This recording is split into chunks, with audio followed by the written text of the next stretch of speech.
Okay.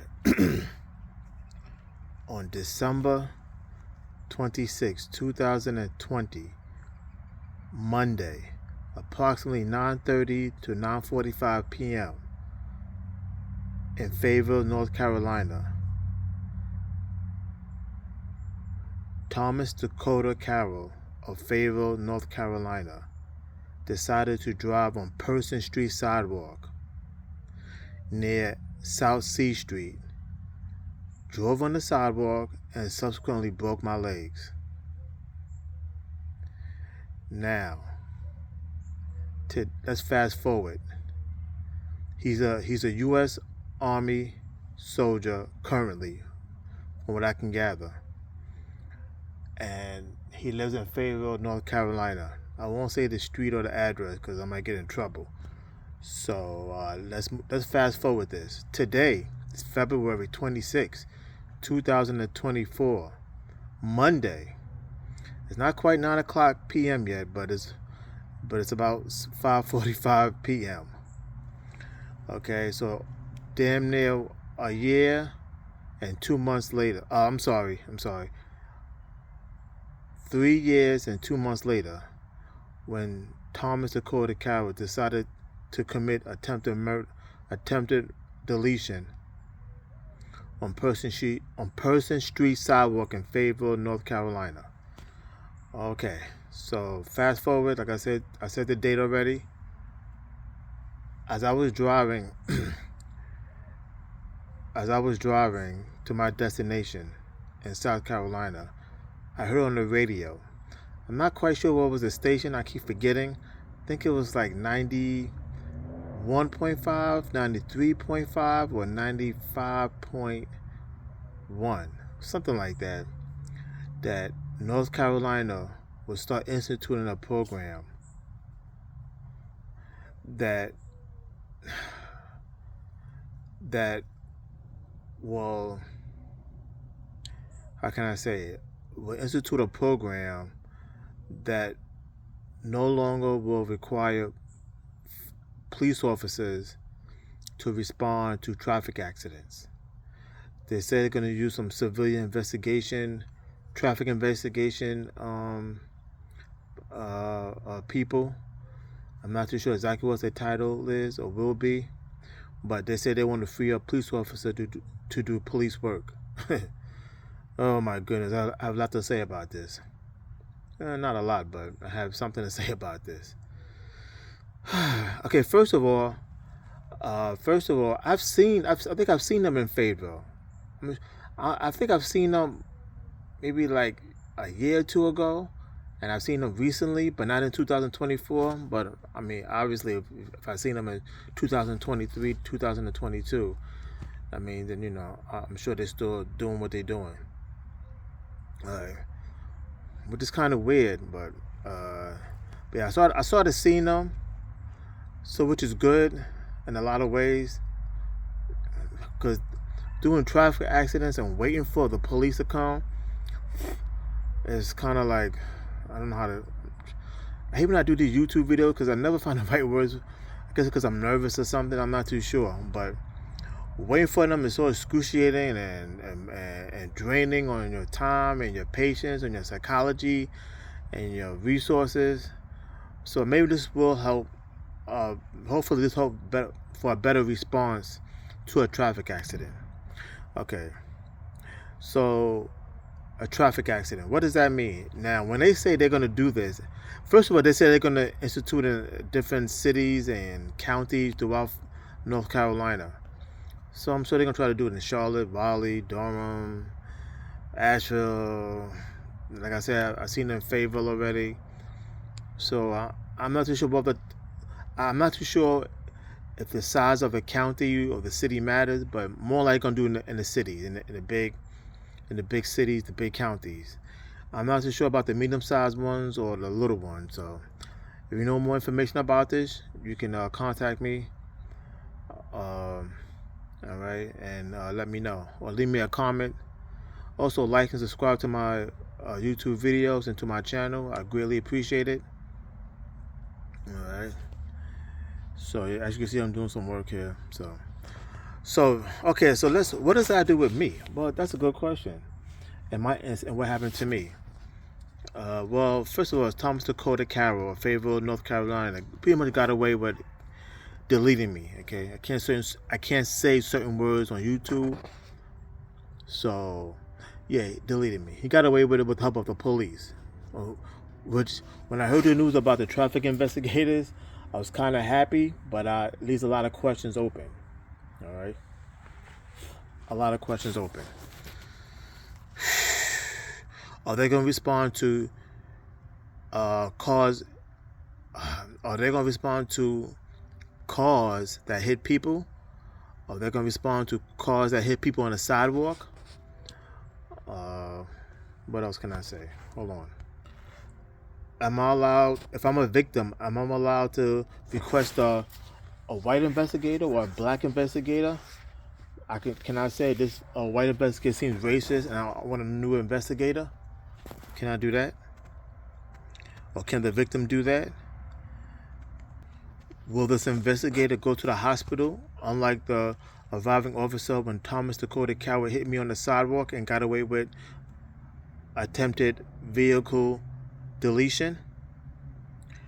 Will the investigator go to the hospital if I'm in so much pain and I can't talk at the scene of the crime or accident? Will the investigator go to the hospital when I'm in a stable condition and ask me what happened? Is those reports will those reports be mailed to me? Do I have to go get it? How can I access the investigator's report? Is the investigator going to be biased?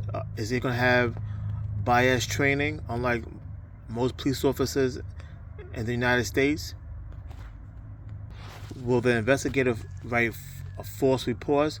So if write false reports of the accident, quote unquote accident, if the perpetrator is a white supremacist? You know, one thing about Fayetteville, and there's YouTubers who quote unquote do report on Fayetteville, but they don't really get to the heart and nitty gritty of Fayetteville, particularly that Vietnamese police officer retired. He always talk about the top 10 this and the top things don't do in Fayetteville, the top 10 things to look out in Fayetteville, but he never talks about the real deal of Fayetteville. So, which leads me to what I mean by that is that I noticed in Fayetteville that when a car hits a person in Fayetteville and the victim is a homeless crackhead or a drug addict or a derelict or something along those lines, will the investigator have an unbiased opinion review and still write a police report? And if the evidence leads that the person that hit that so-called homeless person or derelict will get charged, in other words, will the investigator criminalize the individual that hit a homeless person and go after them and pursue them? Do they have legal powers? Do they have gun ownership rights? Will they have investigative powers? Because what I'm trying to say is when people hit a homeless person, it seems like they get away with it. It's like me running up to a person and shooting them because I don't like the way they treated me. And I can get away with it because I can say, oh, he's a homeless derelict and he's on drugs and look like he's about to kill me. He looks crazy and I know what he's going to do. He looks unpredictable.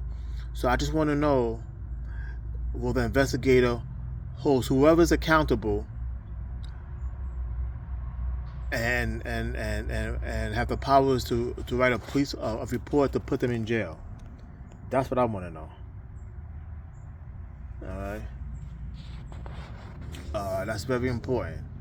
Okay, because to continue to allow people to hit people who they think is homeless or a derelict or is on drugs or who's a crackhead or who's a bum, that's not gonna fly. Okay, that's not gonna fly. So having a separate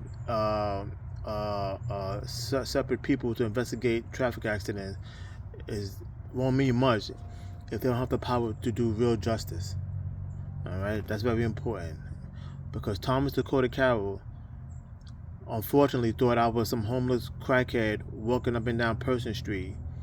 He decided that he could drive on the sidewalk and hit me, and he thought he can get away with it, which he did. I mean, he did. He actually got away with attempted deletion because the police officer decided not to write a police report. I think when the police officer did write a police report, it was erroneous, it was false, and it sided with Thomas Dakota Carroll. Okay, so, and the EMT worker, he got along with the program and told me that you should have been walking on here, and you did, and I did walk on the street, and was on the other side of the street, and Thomas Dakota Carroll tried to swerve and tried to avoid me, but he couldn't, and that's why he hit me, and it was my fault. So I hope these investigators have real power, because if the investigator is black or just black, then the state's not going to give them no powers to investigate and criminalize a white person for hitting another black person. That's not going to happen. So, and if most of the investigators are white, they're going to have the power to get away, allow Thomas Dakota Carroll and his white supremacist friends and the people who they think like him to get away with a vehicle assault and vehicle deletion. All right. So I'd like to see how this plays out. Unfortunately, I don't want to find out the hard way how this is going to turn out. So I guess we all got to see, how this all plays out. This is still the South. This is still plantation country. There's still white supremacists in politics, in the government, and in the police force. All right, and there's some white supremacists that still believe in hanging black people, no matter what neighborhood they live in. So I'd like to see how this all turns out under this white supremacy umbrella of North Carolina. Okay, I think I talked too much. Just thought I'd bring you the news and how it relates to me and my situation. All right, my past situation. All right. Once again, I'd like to thank Fayetteville, North Carolina. I'd like to thank the state of North Carolina. I'd like to thank Nationwide Insurance. I'd like to thank white supremacists. I'd like to thank the Fayetteville Police Department for allowing Thomas Dakota Carroll to drive on the sidewalk and break my legs without any consequences or compensation or anything as such. I'd also like to thank all of them for supporting white supremacy and white power. You're doing a great job in the state and supporting it. And black people still getting hanged in North Carolina. People still getting hit on the streets of North Carolina and getting away with it because a black person shouldn't be alive. So it's a black person's fault for getting hit, and no matter what condition or state he's in. And so I'd like to give a shout out to all those people I just mentioned, all those institutions. And I'd also like to give a shout out to the black church for doing absolutely nothing like they normally do. So you're consistent. Thank you very much. I appreciate for listening.